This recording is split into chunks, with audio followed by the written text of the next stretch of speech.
O que a gente está vendo é uma única opção. E essa opção é, ou a gente muda o nosso país, ou a gente vai para o aeroporto e muda de país.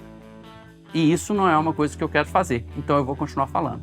E para mim é um absurdo a gente ter um ministro com a autoridade de suspender uma lei aprovada por mais de 500 deputados e mais de 80 senadores. Isso é um absurdo. Exigir que a OAB Federal tenha uma voz muito mais forte, muito mais enérgica, para que a gente tenha uma punição para os ministros que estão envolvidos no maior escândalo financeiro que a gente já teve no país. A OAB não se manifestou a respeito disso, contra os profissionais que estão ali recebendo mais de 120 milhões de reais em um contrato que a gente sabe, todo mundo sabe que claramente é pela proximidade de um determinado ministro. Então a gente está vivendo uma monarquia do judiciário no Brasil. Só eles mandam e principalmente mandam quando eles decidem através de liminares dadas por um único ministro. Senhoras e senhores, sejam muito bem-vindos a mais um episódio do podcast Direito e Resposta. Episódio esse que abre a nossa quinta quadra de episódios. Eu tenho a alegria de receber aqui em loco Marcelo Tostes, que é advogado, empresário e conselheiro federal por Minas Gerais. Marcelo, super obrigado por ter aceitado o nosso convite. Prazer te receber aqui. Prazer é todo meu, um prazer estar aqui com vocês, para a gente poder discutir um pouquinho sobre a profissão, sobre o judiciário, né, e os temas que envolvem a área jurídica. Muito bom. E olha, antes da gente falar do nosso patrocinador, só digo uma coisa, fica aí, porque o Marcelo não tem papas na língua, ele fala o que ele acredita mesmo, é super transparente e você vai gostar desse episódio. E agradecer, claro, ao nosso patrocinador, a Lopt, a ferramenta de IA que está aqui para ajudar você a fazer o que é necessário divulgar de forma estratégica, ela vai resolver a tua vida nesse ponto. Tem prompts, contratos, petições, enfim, uma enormidade de soluções e funcionalidades que você vai conhecer acessando esse link. E você sabe, tem um código de desconto DR10, daqui a pouquinho a gente fala mais sobre a Lopt. Marcelo, aqui no Direito e Resposta a gente sempre começa com uma pergunta clássica sobre o planejamento de carreira. E você tem uma carreira que é super bem estruturada, são mais de 30 anos na advocacia, boa parte dela no teu escritório, no Marcelo Tostes Advogados. Essa trajetória ela foi planejada, caso contrário, quais eram seus outros objetivos? Nossa, eu olhando para trás, a gente vê que é quase uma vida, né? E quando eu comecei a fazer direito, eu sempre tive a ideia de ter o meu escritório, né? E que fosse um escritório grande, que fosse um escritório referência. Tive a sorte de estagiar, né, num ótimo escritório, tive um grande professor que foi o Dr. Alexandre. Ele realmente foi uma das pessoas mais importantes aí na minha vida profissional, foi onde eu aprendi tudo. E quando a gente tem essa referência do passado, né, você construir o seu fica muito mais simples, muito mais tranquilo. Mas eu sempre quis advogar e ter um grande escritório. Hoje eu olho para trás e parece que isso foi uma predestinação, né, que eu realmente consegui cumprir aquilo que eu planejei na minha vida. Isso é muito interessante, porque é difícil a gente encontrar alguém que quer planejar a carreira. É difícil decidir o curso. Quanto mais vou ter um escritório de grande porte, que foi de fato o que aconteceu, e a gente vai desenhar um pouco dessa história e trajetória. Só dando um passo atrás, você sempre quis fazer direito, sempre teve muito claro para você? Não, na verdade eu fiz o terceiro ano do ensino médio. Na minha época você poderia escolher qual que era a área de atuação que você iria atuar, né? Eu fiz exatas, porque eu queria fazer engenharia civil. E aí, ao longo do último ano, eu comecei a refletir. Meu avô era advogado, né? Tinha uma adoração muito grande por ele, ele realmente era meu ídolo e eu via como ele advogava, participava muitas vezes do escritório dele nas férias, ia para lá, brincava com aquelas máquinas ainda, né, de escrever que ele utilizava na época e achava aquilo ali o máximo, aquelas bibliotecas gigantes, né? Então eu achava aquilo ali o máximo. E aí resolvi fazer um teste vocacional. Olha só, né, que coisa antiga. E o teste vocacional deu direito em primeiro lugar. Então, na verdade, eu decidi mesmo fazer o direito no último dia da inscrição do vestibular, no ano em que eu ia prestar o vestibular. E olha que interessante, né? Como uma coisinha que eu vou prestar aqui o exame vocacional e dar direito quando você tinha certeza que você ia seguir para outro curso. É legal você trazer a figura do teu avô. Eu sempre que eu posso, Marcelo, trago também, porque meu avô, assim como para você, também era um ídolo, né? E eu acabei fazendo direito muito por conta dele. Eu não me encaixei direito na advocacia, mas foi por outro lado da mesa ainda dentro do mercado jurídico, né? mas como as coisas elas acontecem como tem que acontecer. Você citou do estágio, né, no Moura Tavares, onde você aprendeu muito, você ficou lá por quase 7 anos. O quão importante ele foi para essa preparação de montar o teu escritório? Olha, na época, eu era mais ou menos um coringa. Então, eu era estagiário, me colocava numa área, depois mudava de área, depois mudava de área, e eu achava que aquilo ali era um castigo, né? E, na verdade, aquilo foi uma grande oportunidade na minha vida.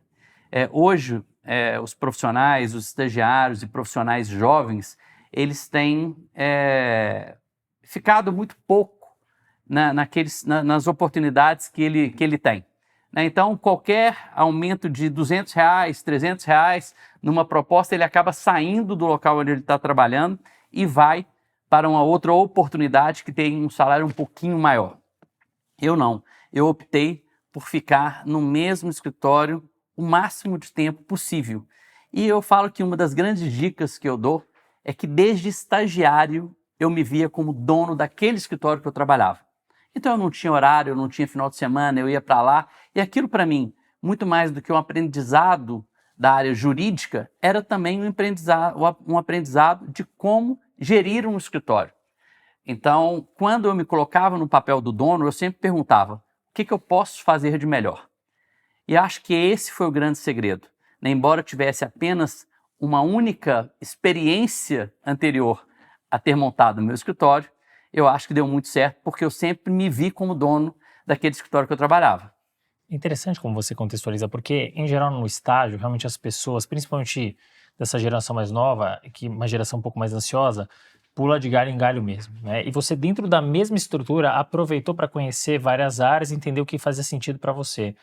E me chama a atenção o fato de senso de dono, né? Que é uma coisa que é pedida, né, para as pessoas, mas é difícil porque as pessoas não têm, em geral, esse senso, né? E eu até compreendo, mas quem tem acaba trazendo uma visão muito diferente e acaba tendo uma vivência e uma experiência diferente, que acho que foi o teu caso, né?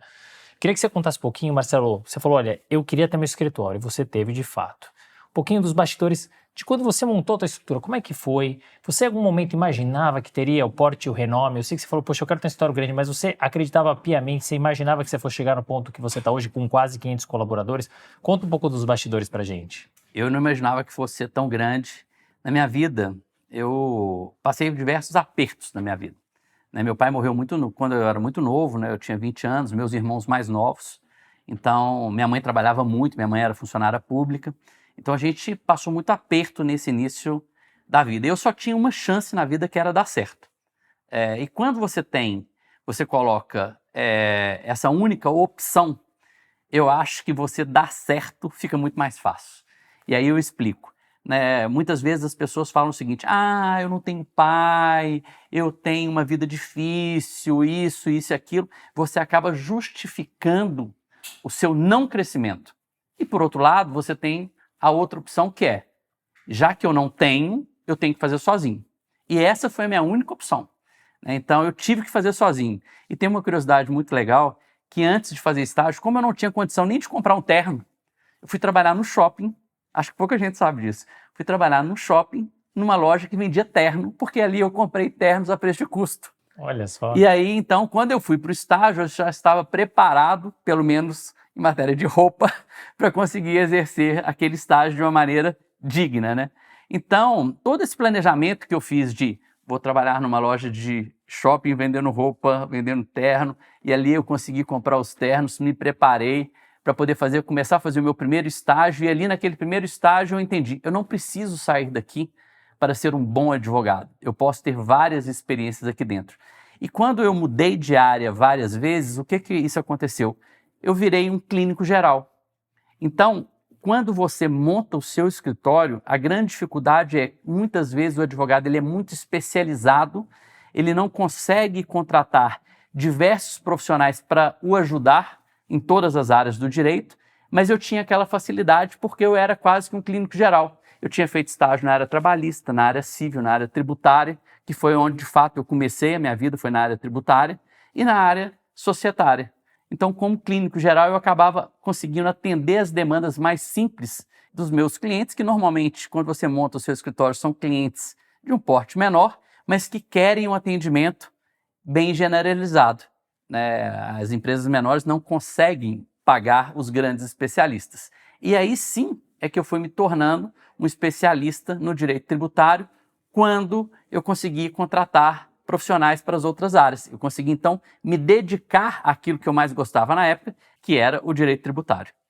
Não, muito legal o que você traz, né? Primeiro, legal esses bastidores, isso que é o legal do direito de resposta. Eu vejo muita gente entrevistando. Eu nunca contei isso, pronto, já tem aí um frame aí muito legal. Que história bacana, né? Porque você planejou, você se organizou, falou, eu preciso disso aqui, como é que eu resolvo se eu não tenho dinheiro para comprar um terno e eu preciso estagiar? Então, como você foi construindo a sua trajetória, inicialmente na loja de ternos, depois fazendo estágio, passando por todas as áreas, que isso é muito interessante em geral, né? Não é escrever em pedra, mas generalista, em geral, é empresa, especialista em escritório. E você, já lá de trás, teve uma ideia ou a intenção de ser um generalista, ser um clínico geral. Isso te ajudou depois quando você montou o teu escritório. A gente vai falar um pouquinho da história, da jornada do teu escritório, mas antes eu queria ter uma visão sobre sociedade. Porque você montou o teu escritório sozinho, depois você teve uma breve sociedade, voltou a ter o teu escritório sozinho, né? Como são essas experiências, né? Quais as vantagens e desvantagens de ser apenas ser o único sócio, voo solo e ter outros sócios? Então, na verdade, a forma como eu planejei o crescimento era agregar outros escritórios. A gente incorporou ao longo desses 30 anos mais de 8 escritórios dentro do nosso escritório. Então, eu já tive sócios com uma participação importante, né? Depois voltei a ser sócio sozinho do escritório, mesmo tendo comprado essas participações. E hoje eu tenho um sócio, que é o Fernando, que é um cara que me ajuda muito, que a gente compartilha muito, troca de ideias, agora entrando a Natália também. Então, ou seja, a gente tem a oportunidade de trazer novos sócios, principalmente pessoas boas que têm o conhecimento e que têm mais do que o conhecimento, vontade de crescer. Eu acho que essa é a grande dificuldade que a gente tem hoje no mercado, e não só no mercado jurídico, né? São pessoas que realmente têm o interesse de crescer, que se dedicam àquela atividade que fazem. O que a gente vê hoje, nós temos muitos profissionais que estão passando por ali. Ele não agarra aquela oportunidade, não se vê como dono daquele trabalho que ele está fazendo, né? Ou daquela empresa que ele está trabalhando, ou do escritório que ele está trabalhando. O que eu acho que a gente precisa são profissionais que se engajem mais na cultura e que realmente queiram ser dono, porque tem essas oportunidades. As pessoas precisam de abraçar as oportunidades que aparecem. Sem dúvida, e eu acho que traz um outro ponto aqui, e aí conecta com o que você está falando, que é o volume de profissionais que a gente tem, especificamente no mercado jurídico, quase 2 milhões de advogados. Se cair o exame da OAB, né, o Ricardo Tosco, que a gente entrevistou recentemente, falou que não tinha esses números, mas eu me assustei, 4 milhões, a gente vai para 6 milhões de advogados. Então, assim, qual é uma fatia mínima da mínima da mínima daqueles profissionais qualificados e que tem essa vontade, né, de crescer? E aí a gente vai entrar numa outra seara, numa outra discussão, aí depois a gente fala da sociedade, mas que é isso, né? Enfim, é muito curso de direito, muito profissional, e aí, enfim, você vai acabar encontrando poucos profissionais qualificados, mas não só qualificados, acho que é o que você falou, aquela vontade, aquele apetite, aquela fome, né, que é o que vai diferenciar os profissionais. Eu acho que o Brasil errou muito. Né? Errou quando a gente abriu essa quantidade de cursos,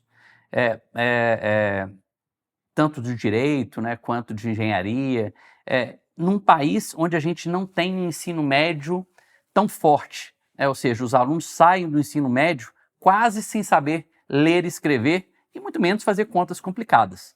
Se a gente tivesse investido muito mais em curso técnico, talvez a situação do país fosse outra. Então eu acredito que o Brasil precisa desses cursos técnicos ao invés de ter essa quantidade de faculdade. Hoje a gente tem mais faculdade de direito no Brasil do que no resto do mundo inteiro junto.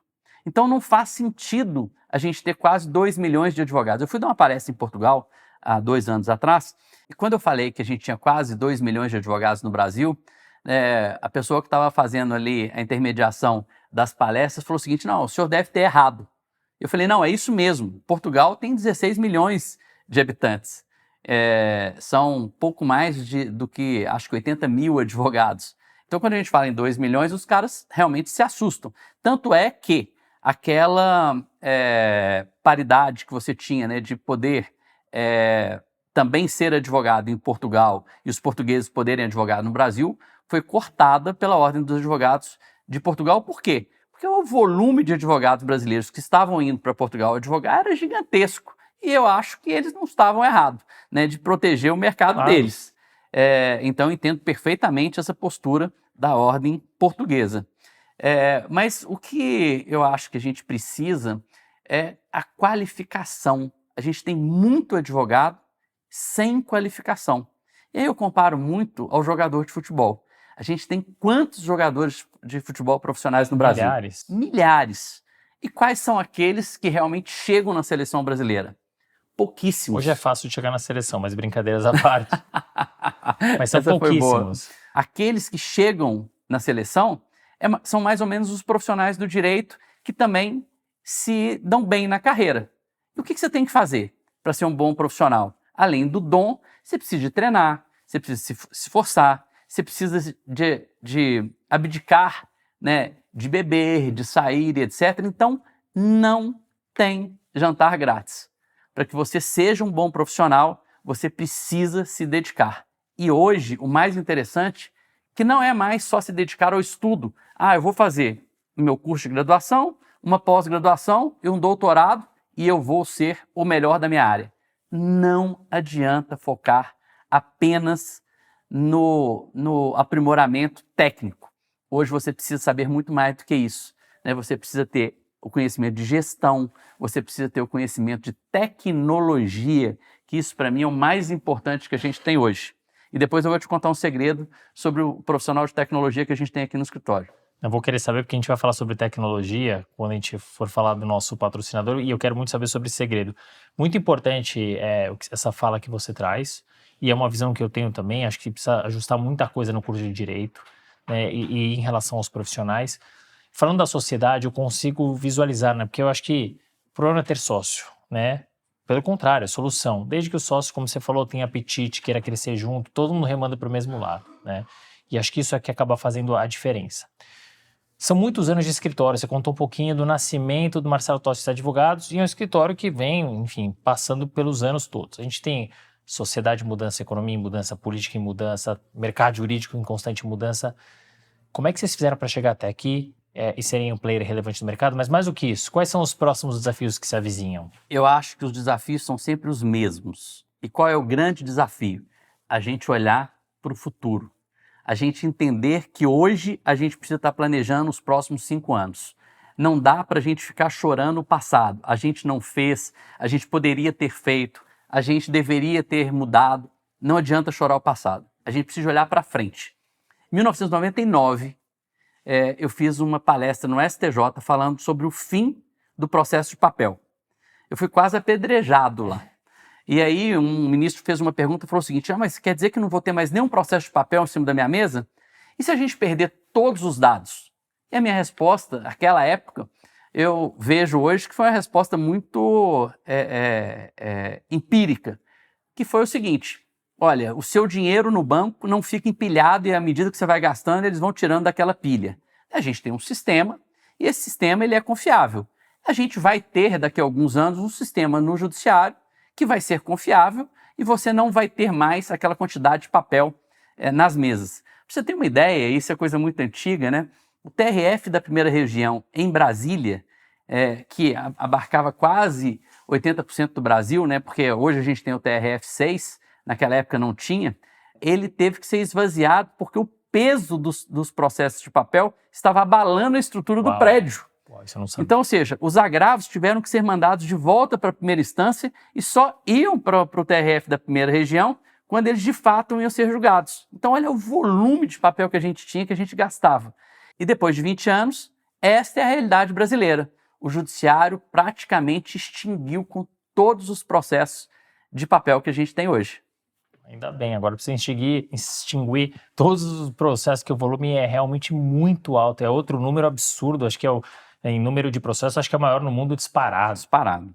Então é outra coisa que a gente está precisando distinguir não só os processos, como também, às vezes, até os julgadores, né? Guarda, fiquem de olho aí que a gente vai falar sobre isso, hein? Vamos falar sobre os nossos julgadores e sobre a Suprema Corte. Marcelo, você falou sobre gestão, você falou sobre a fundação do escritório, a gestão, como perpassou esses anos todos, né? A gente vai falar um pouco sobre os desafios que se avizinham, mas tem um tema que é muito importante, que é a sucessão, a perenidade do escritório. Você falou, eu tinha um sonho ou um planejamento de ter um escritório grande. Tem.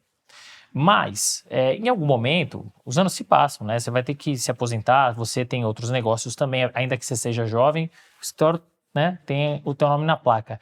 Como é possível fazer, ou qual é a melhor forma de fazer a sucessão, principalmente quando um fundador está no escritório e está na placa, e como fazer para transacionar essa gestão, essa liderança para as novas gerações com o mínimo de choque possível? Então, eu acho que essa pergunta é uma pergunta muito interessante, né? Eu tenho uma filha que faz direito, mas eu nunca exigi que as minhas filhas fizessem direito. Eu tenho 2 filhas, uma artista e uma faz direito.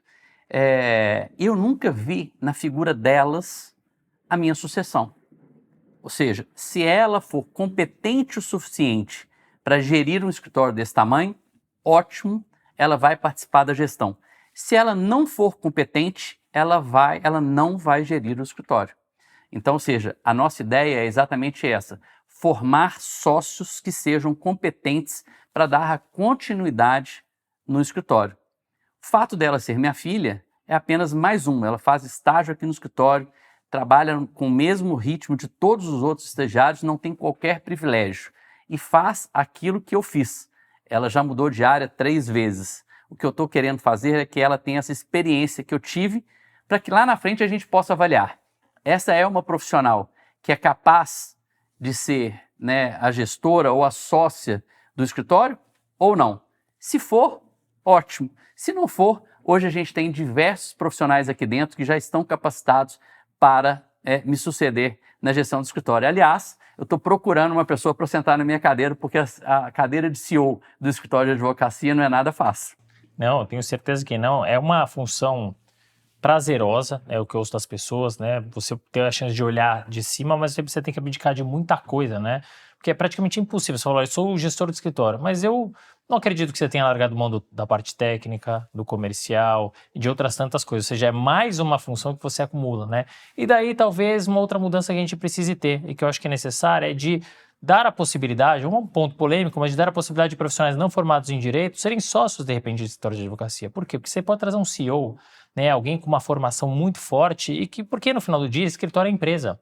Pode falar o que quiser, mas a gente vive no sistema capitalista e a advocacia, no final, ela visa ter lucro, por óbvio. Então, se você tiver alguém que tem essa formação em administração e economia, essa visão holística para gerir o escritório, é melhor, né? E você deixa o advogado focado no que ele precisa focar, que é a parte estratégica. Não tem a menor dúvida disso. Eu acho que a nossa legislação ela é sempre retrógrada e ela é sempre protecionista. Em todas as áreas a gente tem o Estado se metendo. Qual é o problema de dentro do escritório de advocacia com 500 pessoas eu tenho um sócio não advogado? Problema nenhum. A gente precisa de entender, né, que a gente precisa de avançar. Na Inglaterra você tem diversos escritórios que são empresas de capital aberto, né? Ou seja, funcionam como uma empresa qualquer, como um hospital, como uma indústria, como uma empresa de prestação de serviço, e na advocacia brasileira a gente não pode ter. Então, o que eu acredito é que a gente precisa largar um pouco desse protecionismo que a gente tem no Brasil. O Brasil é o país que tem mais leis no mundo e a gente precisa ainda do Estado sempre estar editando novas leis para regular aquilo que ele acha que no momento é devido. Então a gente realmente precisa de desregulamentar os mercados para que eles possam crescer. Uma delas é a gente ter sócios não advogados na sociedade de advogado. Mas aí, Marcelo, você acha que talvez seja culpa da OAB de não se posicionar, de não cobrar o Estado para mudar a legislação? Você acha que falta um pouco de ação por parte da OAB nesse sentido? Eu acho que nesse sentido a OAB funciona muito bem, né? De um lado, talvez essa minha visão futurista, né, seja contrário às ideias da OAB, porque ela quer proteger os advogados. Mas, na verdade, isso não vem de encontro ao advogado, né? Por quê? Porque a gente está trazendo um profissional que vai crescer o mercado da advocacia. Então, se a gente está trazendo alguém para ser sócio que não seja um sócio advogado, obviamente ele não vai poder exercer a advocacia, isso é óbvio, né? Mas ele vai ajudar aquela sociedade a crescer. Então, acho que, embora a OAB não tenha, nunca vi a OAB se manifestar a respeito disso, mas eu acho que é um bom tema da gente trazer lá para o Conselho Federal. A gente vai chegar lá porque tem bastante coisa para a gente falar de OAB e Conselho Federal, mas antes eu queria ouvir o que você falou que ia falar sobre inovação e tecnologia, porque essa é a pergunta do nosso patrocinador da Lopt. Antes de eu fazer, eu vou te falar, ouvinte, você que está acompanhando o nosso podcast e ainda não conhece essa ferramenta, não perca tempo. Acabando o episódio, acesse esse link aqui, conheça todas as funcionalidades da Lopt, que está aqui para te ajudar a advogar de forma estratégica. Foca no tempo em advogar de forma estratégica.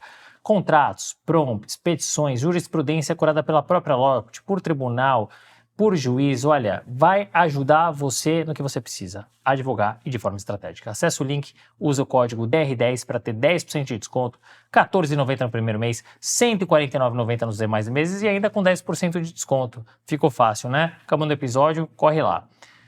Quero saber esse segredo e quero saber a sua visão em relação à IA e o impacto na advocacia. Vai acabar a advocacia? De jeito nenhum. Eu falo de tecnologia desde a época que eu formei. Eu fui o segundo professor, aliás, terceiro professor de Direito Virtual. Em 1997, eu comecei a falar sobre relações na internet. Então, olha só que interessante. Naquela época, a gente discutia se o crime de estelionato cometido na internet, ele era possível ser punido com a lei que a gente já tinha à época, né? Porque a lei foi feita para os crimes de estelionato no mundo real. E aí, então, tinha aquela discussão. Porque a gente tem o princípio do direito penal, né, que não existe crime sem a lei anterior que o defina. Mas hoje, 20 e tantos anos depois, a gente entende o seguinte, não, o crime virtual é exatamente igual ao crime no mundo real. E essa dificuldade que a gente está tendo de enxergar a IA, daqui a 20 anos a gente vai entender exatamente da mesma maneira. Olha lá, em 2020 e poucos, né, o pessoal tinha essa dúvida. E eu falo o seguinte, toda tecnologia que aparece, os advogados trabalham mais. Quando tinha a máquina de escrever, um advogado fazia uma petição inicial com 3 páginas, o juiz, com 3 laudas, dava a sentença, e assim que funcionava. O tribunal, com mais 5 ou 6, resolvia o processo. Por quê? Tinha que datilografar cada letra daquela petição. Veio o computador, né? Então, as pessoas começaram a fazer os seus arquivos. E o copia e cola funcionou durante um bom tempo. Que, na verdade, se a gente for imaginar hoje, né, a inteligência artificial, o que ela tem? Um grande copia e cola, feito a gente tinha dentro dos nossos computadores. Só que com acesso ao copia e cola do que todo mundo, literalmente, o mundo inteiro faz, a gente tem aquele copia e cola ali. Então a inteligência artificial, ela trabalha exatamente nesse sentido. Depois a gente teve o fax, né, que durou pouco tempo. Mas quando surgiu o fax, falou, agora vai acabar, né, o Xerox. Né? E naquela época continuava-se tendo as petições, mandando documentos via correio, etc. E agora a gente está falando de inteligência artificial. Eu sempre acredito o seguinte, o bom profissional, ele trabalha com a tecnologia como aliada. Perfeito. E não a tecnologia como uma parte contrária, como o impeditivo do seu crescimento, ou aquilo que vai acabar com a sua profissão. É claro que a gente precisa se adaptar. A gente precisa se adaptar. Se a tecnologia ela é irreversível, vamos nos adaptar a ela. Né? E quais são? A gente tem diversas discussões com a IA hoje em dia. Então, se o profissional, uma coisa eu te garanto, se o profissional não se adequar, ele realmente vai ficar fora do mercado. Como também, lá há 20 anos atrás, quando surgiu o computador, aquele profissional que não queria deixar a máquina de escrever e substituí-lo pelo computador, também perdeu seu mercado.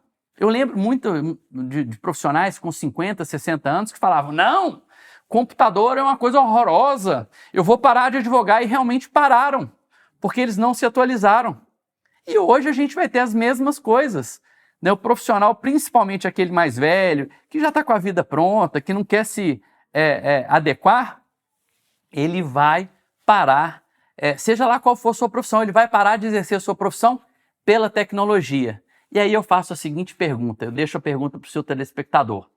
Se o seu neto só te mandar mensagens via WhatsApp ou via um novo sistema que for criado, você não vai mais conversar com ele porque você não vai se adaptar à tecnologia, eu aposto que você vai se adequar à tecnologia. A gente tem uma facilidade de se adequar à tecnologia na vida pessoal. Quem é que não utiliza o clima-tempo? Quem é que não utiliza um banco virtual hoje? Quem é que não utiliza o Waze? Quem é que não utiliza, né, um Mercado Livre ou um Amazon? Então, ou seja, será que no mundo pessoal, né, ali na vida pessoal, a gente consegue utilizar a tecnologia? E quando a gente traz isso para a vida profissional, fica muito mais difícil? Não. A gente simplesmente precisa aprender e se readequar a essa realidade profissional. Eu compacto com a tua visão e eu acho que assim, a IA tá aí. Não adianta a gente brigar com ela, porque se brigar ou se não aceitar, vai acontecer o que você falou, tá fadado em sucesso, não tem como seguir na jornada advocatícia. Agora, ela tá aqui. Você também tem duas opções, utilizar a seu favor, utilizar como uma bengala. Se eu utilizar como uma bengala, tem vida curta. Se você utilizá-la a seu favor, usando o teu conhecimento como base, você pode potencializar muito, né? Então, o que eu sempre falo, e o que eu tenho aprendido, inclusive, nos podcasts aqui que eu gravo, a IA, ela vai ser potencializada na medida que ela for usada por quem conhece do tema. Então, hoje, se você der a IA na mão de um advogado sênior, de um advogado júnior, o trabalho ele vai sair bem feito. Mas quem vai conseguir avaliar de forma melhor, balizar de forma melhor é o sênior, porque ele tem mais track record, ele tem mais rodagem, mais experiência, mais vivência.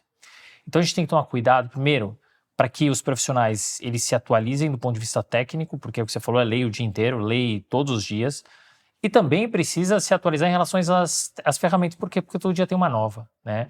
Então, é complexo. Eu acho que a gente vive um momento transitório. Mas eu gostei do teu exemplo. Na vida pessoal, a gente se adapta tão fácil, né? E é uma maravilha. Você fala, opa, Mercado Livre entrega no dia seguinte, olha que coisa maravilhosa. E aí chega, né? Alguma coisa pode melhorar a vida no escritório, a gente fica um pouco receoso. Então, eu gostei um pouco, né, dessa visão que você trouxe. Eu compacto com ela. Eu não acho que a IA vai acabar com a advocacia. Talvez ela transforme, talvez ela mude um pouco. Mas a advocacia por si só, não acredito. Eu acho que a gente está passando por um momento de adequação, né? E nessas adequações, principalmente de tecnologia, a gente tem o máximo e depois ela acaba se reduzindo e se ajusta ao mercado. E a legislação, ela é exatamente assim. Ela vem atrás da tecnologia. Então não tem como a gente simplesmente editar uma lei falando o seguinte, ó, a partir do ano de 2040, quando tiver uma nova tecnologia, a gente tem essa ou essa proibição. Isso nunca vai acontecer. A lei sempre vem a reboque da tecnologia, né? Então, o que está acontecendo? A gente está tendo aí uma discussão sobre os prompts injectors, né? Aqueles prompts que você coloca na petição e aquilo já gera uma facilidade para você ter uma decisão favorável, caso o juiz também utilize aqueles sistemas de inteligência artificial. Ou seja, essas discussões elas vão acontecer.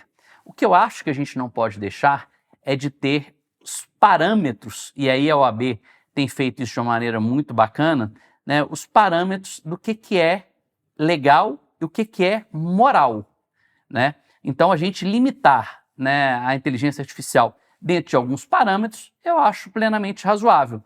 Agora, o que eu não acho também legal é que a gente simplesmente estabeleça quais são as condições. Olha, você precisa de falar qual é o sistema que você está utilizando. Você precisa de falar até onde você vai. Espera aí, eu estou fazendo a defesa do meu cliente. Aquilo que não for ilegal nem imoral, eu vou utilizar toda a tecnologia que eu puder utilizar, né? E eu não preciso de falar isso para o meu adversário ou para o juiz que vai julgar a causa. Ele é que se prepare e faça a mesma coisa, né? Então, parece que aqui eu estou sendo assim agressivo, mas na verdade é a realidade que vai acontecer nos próximos anos. As pessoas precisam se preparar para usar a inteligência artificial da melhor maneira possível, desde que ela estabeleça um critério de um limite, né, de legalidade e moralidade, que é o que eu sempre fiz na minha vida. Eu acho completamente imoral você contratar, por exemplo, um advogado que tenha lá um parentesco com um determinado desembargador ou com um determinado ministro para poder te ajudar naquela causa sem ser de uma maneira jurídica. É o que a gente fala dos lobbies que acontecem nos tribunais. A gente nunca fez isso aqui dentro do escritório. E vários escritórios se vangloriam de fazer esse tipo de atuação. Então isso é legal? Pode até ser legal, mas não é moral. Exatamente como a gente tem o caso da IA. A gente precisa, então, estabelecer esses parâmetros. E o nosso escritório, com toda certeza, a gente já tem os nossos parâmetros. Hoje, até para os prompts, a gente tem parâmetros de legalidade e moralidade que a gente desenvolveu internamente. Que legal. Por falar nisso, conta pra gente o segredo que você ia contar sobre o profissional de inovação e tecnologia. É o comparativo que eu faço, né? Hoje não basta simplesmente você ser um profissional do direito civil ou do processo civil. Eu sou um advogado, tenho mestrado em direito civil, doutorado em direito civil e sou um craque no direito civil. Né? Você precisa saber da tecnologia, você precisa conhecer de gestão para que você seja um profissional mais completo. E aí, a gente aqui no escritório, a gente tem alguns profissionais que cuidam de aperfeiçoar algumas ferramentas, né, que a gente tem no mercado. Por exemplo, a Lopt fornece várias ferramentas para a gente aqui dentro do escritório. A gente utiliza muito o que tem no mercado. Algumas coisas a gente produz internamente. E isso faz a grande diferença. Então eu tenho um advogado aqui no escritório que é advogado e formado em ciência da computação. E ele cria alguns sistemas internamente. Outro dia ele me perguntou se ele podia trabalhar de bermuda. E eu fiquei olhando e falei o seguinte, se eu perguntasse para o meu ex-chefe, lá na minha época de estágio, se eu pudesse trabalhar de bermuda dentro do escritório de advocacia, talvez ele me mandaria embora. Né? Mas hoje é a realidade. Então esse profissional que é tatuado da cabeça aos pés, né, que quer trabalhar de bermuda. E a gente tem que se adequar a esses profissionais. Esse profissional é um dos profissionais que tem a maior remuneração dentro do meu escritório. Por quê? Porque ele une o conhecimento da advocacia com o conhecimento da tecnologia. E aí sim, você vai ter uma união perfeita, um casamento perfeito, direito e tecnologia. Gostei, que interessante, que bom saber que vocês têm essa área, que é muito importante mesmo para desenvolver ainda mais esse profissional que é ali a advocacia, né, a parte técnica com a parte de programação, a parte da tecnologia. Vamos agora para a parte das polêmicas. Agora, ouvinte, você segura que a gente vai polêmica atrás de polêmica. A primeira delas é o seguinte, você é advogado, você é empresário e você é conselheiro federal também por Minas Gerais. Então você está acompanhando todos os bastidores da OAB. Minha pergunta para você é direta. Você acha que a OAB realmente tem defendido os direitos fundamentais da sociedade? E mais, você acha que ela misturou a parte da ideologia e da política lá dentro quando não deveria? Então, o que a gente vê na OAB é uma defesa da isenção da OAB com relação à parte política. E eu não vejo isso. Na verdade, a OAB tem uma conduta que ficou muito claro para mim na posse do Nunes como presidente do TSE, quando o presidente da OAB ele cumprimenta todos os advogados na pessoa do Messias, que foi o único ministro nos últimos 130 anos que não passou pela sabatina do Senado Federal. Então, ou seja, ali está claramente uma posição da OAB, né, protegendo o atual governo e o atual sistema. Obviamente, todos os diretores, presidentes e presidentes de seccionais têm ali o seu trabalho. A gente não tem como negar isso. Mas essa proximidade da OAB com os ministros e com os desembargadores e etc., causa o quê? Causa uma dificuldade na defesa dos advogados. Essa é a minha opinião. Pode ser que tenha outros conselheiros que tenham opiniões diferentes. Eu sou completamente contrário ao lobby que a gente tem hoje dentro dos tribunais superiores e nos tribunais de justiça. E por que eu falo isso? Essa proximidade de advogados, filhos de ministros e advogados especialistas nesses lobbies, eles acabam com a advocacia de verdade. Porque muitas vezes eles não fazem qualquer peça, eles não fazem qualquer sustentação oral e usam simplesmente da proximidade para obter que não seja uma vantagem, mas um diferencial no julgamento, vamos chamar assim. Né? Então, eu acho que a OAB deveria sim combater de perto essa questão dos lobbies, do lobby dentro dos tribunais. E eu costumo dizer uma frase que é a seguinte: onde existe um ministro que pega carona de avião, existe um advogado que oferece a carona. E esse oferecimento não deveria existir. Se a gente combater esse tipo de profissional que usa esse método para obter proximidade, a gente já está fazendo um grande avanço dentro da advocacia. Eu acho muito importante você estar colocando e falando, e precisa ser falado mesmo, porque a gente vai falar um pouco da Suprema Corte, mas eu gostei das duas visões, né? Então o cara pega a carona, mas alguém ofereceu. Então a gente precisa revisitar um pouco. Eu li uma notícia esses dias que um advogado estava cotado para assumir, né, a defesa do Vorcaro. Não pela tecnicidade, mas por ter trânsito com o ministro que assumiu o caso. Tá errado isso, né? Eu sei que é mais fácil, porque se você tem trânsito, você vai conseguir provavelmente alguma coisa. Mas não é essa advocacia, né? Não é essa advocacia que eu aprendi na faculdade há 20 anos atrás. E eu vou além, né? Eu sempre cito o exemplo de um professor que me falou o seguinte: olha, tudo pode acontecer. Só duas coisas não mudam, a morte e a coisa julgada. E eles já mudaram isso, né? Então, acho que o ambiente que a gente está vivendo é muito complexo em todas as esferas, né? No executivo, no judiciário, no legislativo, com a OAB, na minha visão, calada diante de muita coisa que a gente tem visto. Eu acho que ela precisa se posicionar, né? E também com a nossa Suprema Corte. É essa visão que eu queria a tua, porque é o seguinte: você é advogado, você está na militância ali no dia a dia advogando.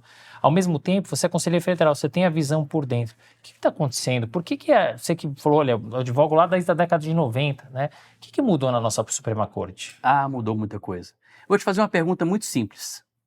Me fala 8 jogadores da seleção brasileira. Olha, vou te falar uma coisa, Marcelo, sempre uso esse exemplo, eu não sei. Agora eu vou fazer te falar, um esforço. Eu vou te fazer uma outra pergunta. 8 ministros do Supremo você sabe me dizer. Assim, mas posso ir além? Você vai aqui na rua e pergunta pelo menos uns 4, qualquer um na rua sabe. Exatamente. Na década de 90, ninguém sabia quais eram os ministros do Supremo. E por que não sabiam? Porque eles eram profissionais que estavam ali para julgar aqueles casos que chegavam à Suprema Corte. Eu gosto muito de citar o exemplo de Oscar Dias Correia, um mineiro, né, extremamente competente que nós tivemos na nossa Suprema Corte, como diversos outros, Sepúlveda Pertence, etc. Ministro Oscar Dias Correia deu 8 entrevistas no último ano de mandato dele. Fiz essa pesquisa no Google. O ministro Alexandre de Moraes foi citado por mais de 60 mil vezes no ano de 2025. Ou seja, ele aparece mais do que o artista da Globo. Ele, antes que o processo chegue às mãos dele, ele já dá um parecer através de entrevistas ou de palestras que dá pelo Brasil inteiro.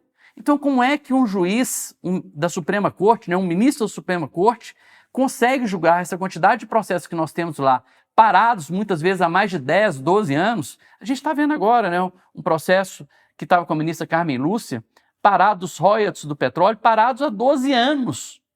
Ou seja, como é que um processo pode ficar parado 12 anos e os ministros dando palestras pelo Brasil afora todos os dias da semana? É claro que a gente não vai conseguir ter uma produção grande feito seria necessário. Mas pior do que isso, além dessa visibilidade que os ministros têm, hoje eles participam da vida política do país. Né? Não é raro a gente ver um ministro da Suprema Corte jantando com o presidente da República, almoçando com o presidente do Senado, marcando reunião com o presidente da Câmara. Que história é essa?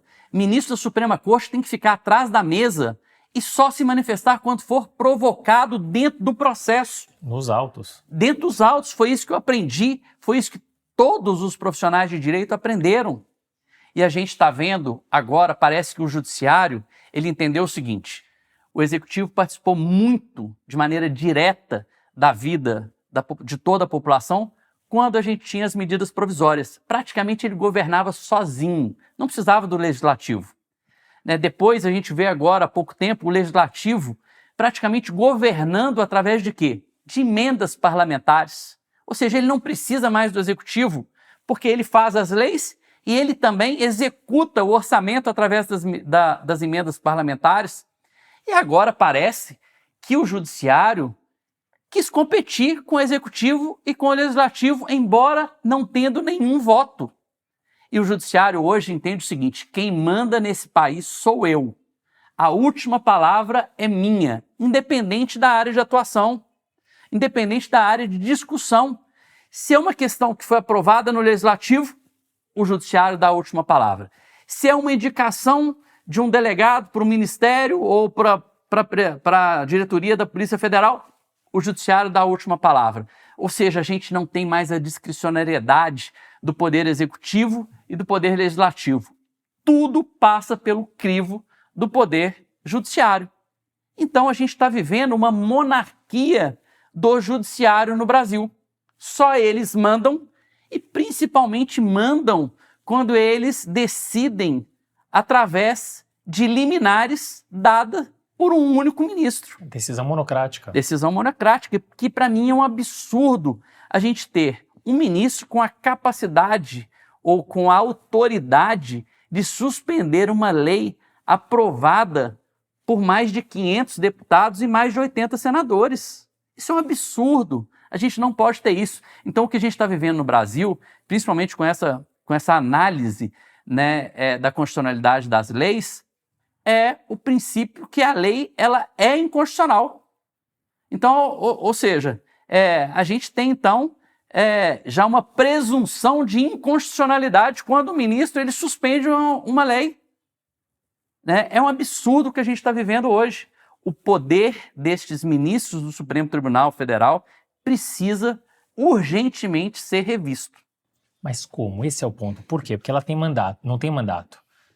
Tem ministro que vai ficar 30 anos. Como é que a gente resolve isso? Eu acho que o legislativo precisa ser muito mais forte e eficaz. Vou te dar um exemplo.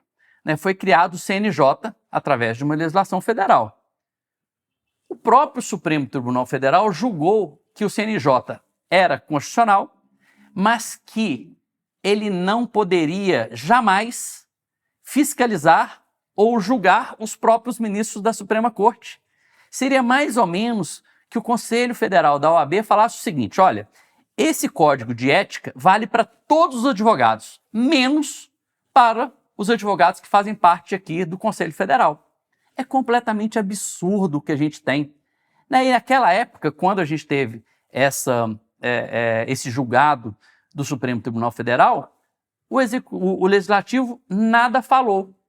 Então agora a gente está começando a perceber que tanto o Executivo quanto o Legislativo estão ficando incomodados com essa atitude, com essas atitudes dos ministros da Suprema Corte. Agora, o que mais me impressiona é que mesmo acuados, os ministros não recuam. Alexandre de Moraes, por exemplo, com todo esse problema dos julgamentos lá do 8 de janeiro, eu não sou favorável ao quebra-quebra, não. Eu acho que todo mundo tem que responder. Mas dali a gente entender que houve um golpe sem qualquer tipo de armas. Você pega idosos com mais de 70 anos, presos já esse tempo todo. Qual é o risco que essas pessoas oferecem para a sociedade? E, ao mesmo tempo, a gente tem bandidos que movimentaram bilhões de reais agora com liminares de terem sido soltos. A gente tem diariamente traficantes que são soltos por decisões monocráticas de desembargadores ou de ministros. E a gente tem lá a prisão de todos aqueles que participaram do 8 de janeiro lá, como se fosse assim, criminosos da pior espécie.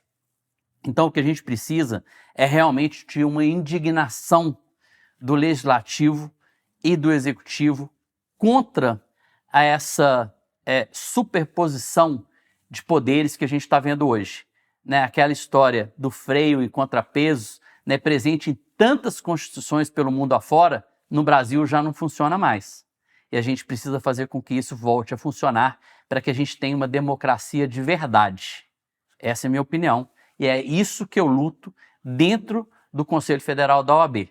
Sou das poucas vozes que traz esses questionamentos e que realmente exige que a ordem se pronuncie a respeito desses fatos que estão ocorrendo dentro do nosso judiciário. Marcelo, obrigado por ter contextualizado e trazido de forma tão franca a tua visão em relação a esse ponto que é tão complexo. A gente realmente vive um momento tenebroso em todos os poderes, mas neste momento, e você contextualizou um pouco de tudo, do judiciário mesmo. E essa questão das decisões monocráticas, né, você pode discutir, mas como é que você derruba uma decisão de pessoas que foram eleitas, né? Essa é a democracia, né? O poder emana do povo, o povo escolheu aquelas pessoas para representar, e uma única pessoa sem um voto sequer vai lá numa canetada, simplesmente derruba essa decisão. Mas você falou da OAB. Eu não vejo claramente a OAB se posicionar, né? E é nisso que eu te perguntei, a OAB está calada? O que está faltando? A OAB, esse ano está até se manifestando, mas eu acho que de uma maneira muito branda, de uma maneira light, de uma maneira muito cordial. E o momento não precisa de cordialidade. Eu acho que a OAB precisa de se posicionar com força, precisa de realmente mostrar que ela é a defensora não só dos advogados, mas também de toda a sociedade.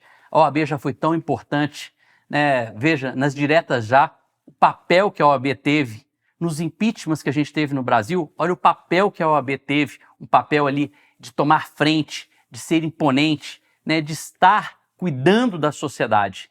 E eu realmente entendo que a OAB falha muito nesse aspecto. Eu, hoje, dentro do Conselho Federal, sou quase que uma voz única, principalmente aqui junto também com a OAB de São Paulo, mas de exigir que a OAB Federal tenha uma voz muito mais forte, muito mais enérgica, para que a gente tenha uma punição para os ministros que estão envolvidos no maior escândalo financeiro que a gente já teve no país. A OAB não se manifestou a respeito disso. A OAB não abriu qualquer tipo de processo contra os profissionais que estão ali recebendo mais de 120 milhões de reais em um contrato que a gente sabe, todo mundo sabe que claramente é pela proximidade de um determinado ministro. A OAB não exigiu qualquer tipo de apuração dura com relação ao ministro Toffoli. E aqui eu não faço a menor distinção de falar nomes. A imprensa está falando todos os nomes. Alexandre de Moraes, Toffoli, em qualquer país do mundo já deveriam estar afastados, não para que sejam punidos sem o devido processo legal, mas que a Suprema Corte pudesse julgá-los de uma maneira isenta, de uma maneira clara e transparente para toda a sociedade brasileira. E se eles fossem julgados de uma maneira transparente e não tivessem culpa de absolutamente nada, qual é o problema de reassumir os cargos? Em qualquer país do mundo, esse afastamento seria exigido pela sociedade. E por que a sociedade não exige? Porque hoje a sociedade tem medo de se manifestar. As pessoas têm medo de ir para as ruas. Porque se aqueles do 8 de janeiro foram presos, se eu for manifestar na rua, eu também posso ser preso. E contra o judiciário, a gente não pode fazer absolutamente nada. Eu falo que o único recurso que a gente tem contra o Supremo Tribunal Federal é o Papa. Que eu também não sei se a gente vai ter algum resultado prático, né? Mas a gente não tem mais o que fazer. Então, se a OAB e o Senado Federal não atuarem de maneira firme, nada vai mudar no nosso país. E a gente vai trazer para a população de que qualquer tipo de corrupção, qualquer tipo de ato, qualquer tipo de proximidade é natural e que todo mundo pode fazer. E esses são pontos muito importantes que você levanta aqui, porque tem que ser discutido, debatido, eu compactuo com a tua visão, acho que precisa de um esforço, né, desses poderes da OAB, né, porque de fato está faltando os pesos e contrapesos, sem querer entrar em outros pontos muito polêmicos e relevantes que você trouxe, né. Eu avisei ao nosso público que você falava o que tinha que ser falado. E você fala mesmo, inclusive nas suas redes sociais. Você tem uma rede social muito forte, com quase 200 mil seguidores, e você se posiciona, você fala, você é transparente. Ao mesmo tempo, você tem uma advocacia, né, com seus clientes de corpo a corpo, você é empresário, que também exige muito a tua presença física. Como é que você junta esses dois mundos, do digital e do presencial, e como um influencia positivamente no do outro? E, para fechar, e eu sei que você fala, como é que você faz, eventualmente, se é que você faz essa avaliação do que é risco de cancelamento e do que não é risco de cancelamento? Olha, eu com 54 anos me dou o direito de falar o que eu acho correto, ainda que ocorra risco de perder alguma coisa do ponto de vista financeiro. Eu acho que se a gente quer um país melhor para os nossos filhos, a gente precisa de falar. Eu estou cansado de ouvir grandes advogados e grandes empresários a falar o seguinte: não, melhor não falar, porque isso pode impactar no meu negócio. Se a gente não falar, quem é que vai falar? Quem é que vai ter voz nesse nosso Brasil?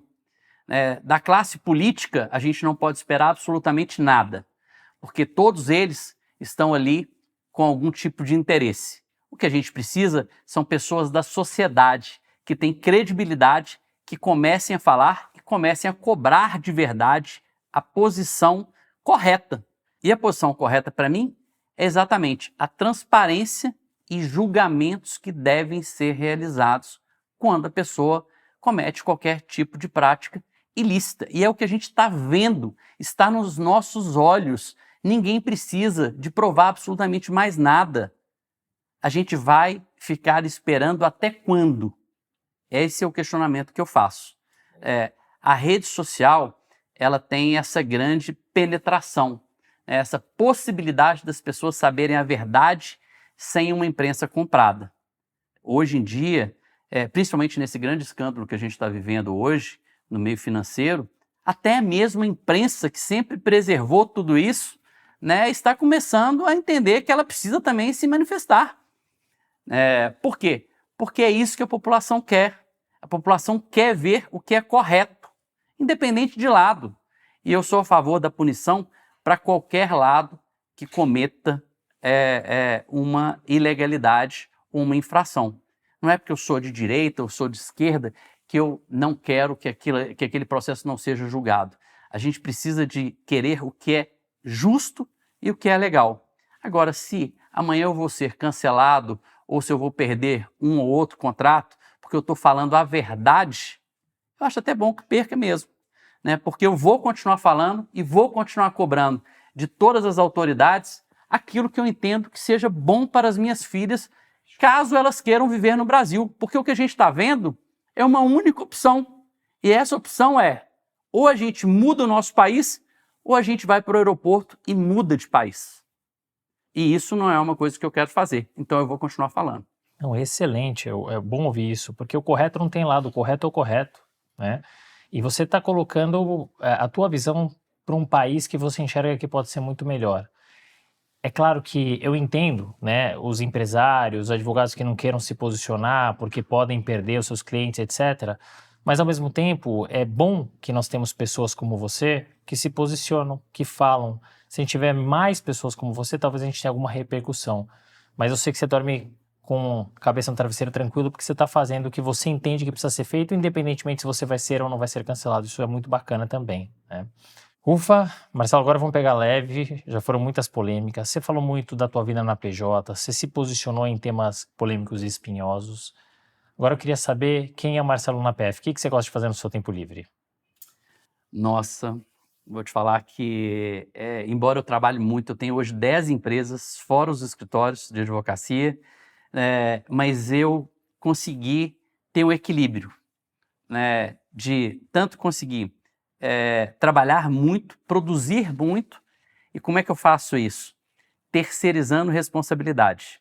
Esse negócio hoje da gente ser aquele que resolve tudo, até a vírgula, não funciona mais.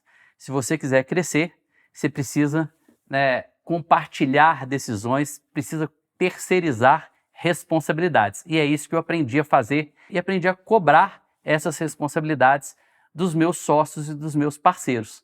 E aí, o que acontece? Me sobra mais tempo para a vida privada, que é a vida com as minhas filhas, que são as viagens que eu amo fazer, que é o Aras, que eu tenho lá, uma criação de cavalos maravilhosa, e que ali realmente eu gosto de passar os meus fins de semana e não abro mão.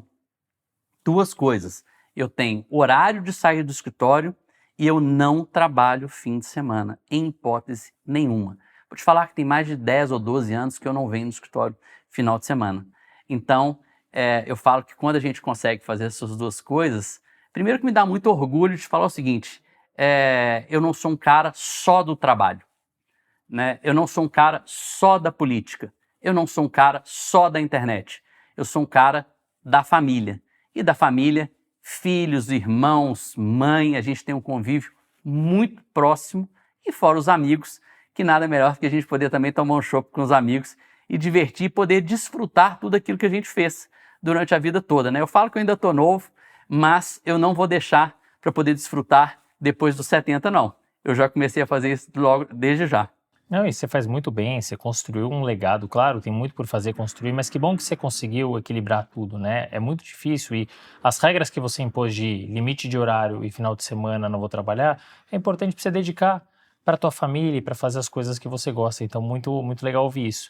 Para fechar esse bate-papo tão transparente e bacana, que conselho que você daria para os nossos ouvintes? Olha, primeiro, a verdade, que é o que a gente precisa, tanto na nossa profissão de advogado, quanto no Brasil de hoje. A gente precisa de verdade. Então, para todos os profissionais que estão formando em direito, sejam juízes, membros do Ministério Público ou advogados, a verdade ela é essencial. Ela é essencial não só para a gente ter como regra de vida, mas para a gente poder também ter crescimento. Porque a gente precisa de entender tudo aquilo que a gente já falou hoje. Tecnologia é uma verdade que está acontecendo. A gente precisa assumir ela como uma verdade e nos adaptar a ela. A relação entre o advogado e o judiciário, independente do lado em que você estiver, você precisa ter a verdade do seu lado. Então, o conselho que eu posso dar, principalmente aos jovens advogados, é: coloque a verdade acima de tudo, foque naquilo que você acredita, que com certeza você vai se dar bem nessa profissão maravilhosa que a gente tem, que é baseada no direito. Excelente, a gente fecha literalmente com chave de ouro. E o conselho que você trouxe é o que você foi durante esse episódio. Verdadeiro, eu já conhecia, né, já te acompanho, mas é muito legal esse conselho que você traz porque ele é muito amplo, ele é para a profissão, ele é para a vida, ele é para a sociedade, ele é para tudo, né? E as pessoas elas precisam ser verdadeiras. Obrigado por ter compartilhado com tanta generosidade a sua história, a trajetória, parabéns, especialmente por essa transparência, por ser tão verdadeiro. Eu acho que isso faz muita diferença e certamente vai inspirar muito dos nossos ouvintes. Muito obrigado, Marcelo. Foi ótimo, foi um grande prazer, né? E que as pessoas continuem sempre a seguir aquelas pessoas que realmente as incentivam e que trazem os ideais, que são os ideais não só da profissão, mas os ideais de vida. Eu acho que é isso que a gente está precisando, né? Trazer um pouco mais a vida real para dentro do nosso trabalho, para dentro do nosso dia a dia. Fim de papo. Se você gostou, recomenda para seus amigos. Se não, fala comigo que eu quero te ouvir. Até a próxima.